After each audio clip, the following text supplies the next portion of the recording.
Prince Almeth, a child on the verge of fulfilling his destiny and taking up the throne, witnesses the murder of his father at the hands of his uncle. Almeth soon vows to return home and to one day avenge his father, save his mother, and kill his uncle. This is the Northman. Ha ha ha!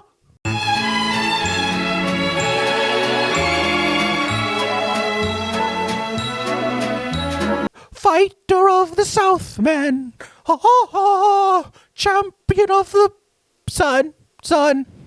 He's a master of karate and friendship for everyone.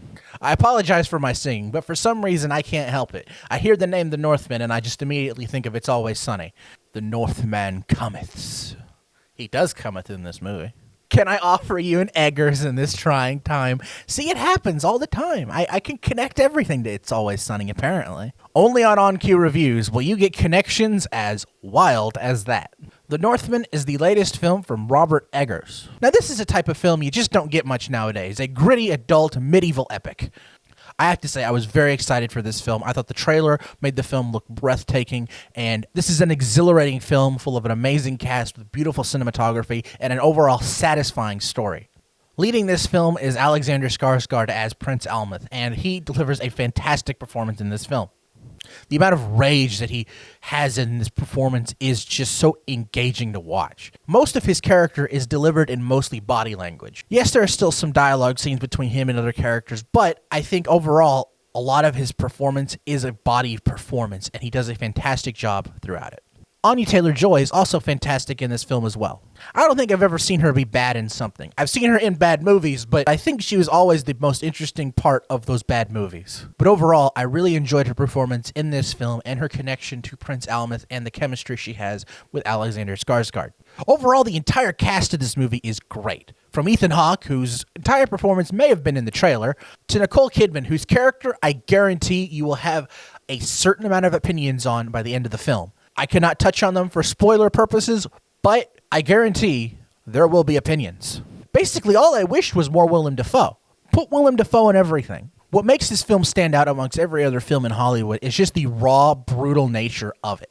This is a brutal movie that is not for the faint of heart, but man, it's satisfying at times. The fight scenes flow very well, and the sound design on the bones crunching and the blood gushing, it's just all really satisfying in a way. Now, I love me some Marvel space lasers and lightning blasts like anyone else, but man, watching a film like this was just so exhilarating to watch.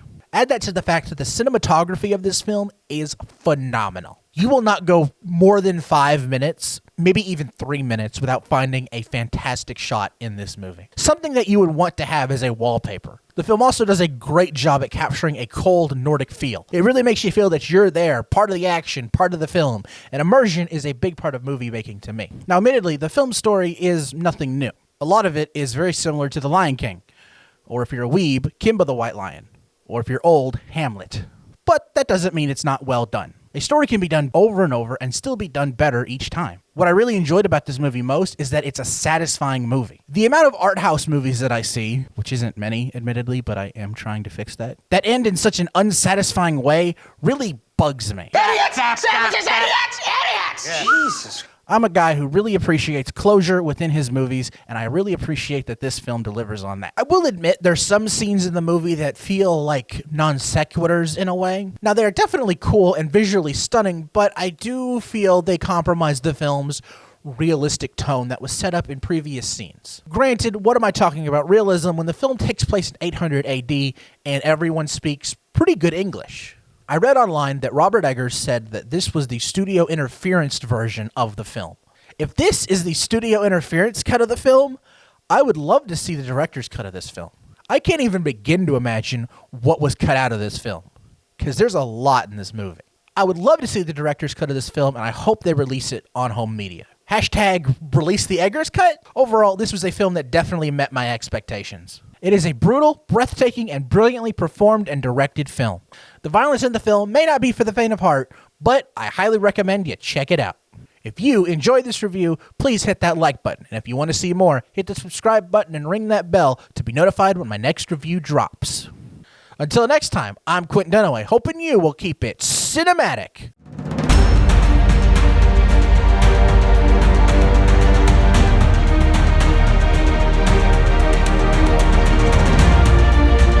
Who am I to talk about historical accuracy when I'm the one wearing a Viking helmet? These weren't Vikings.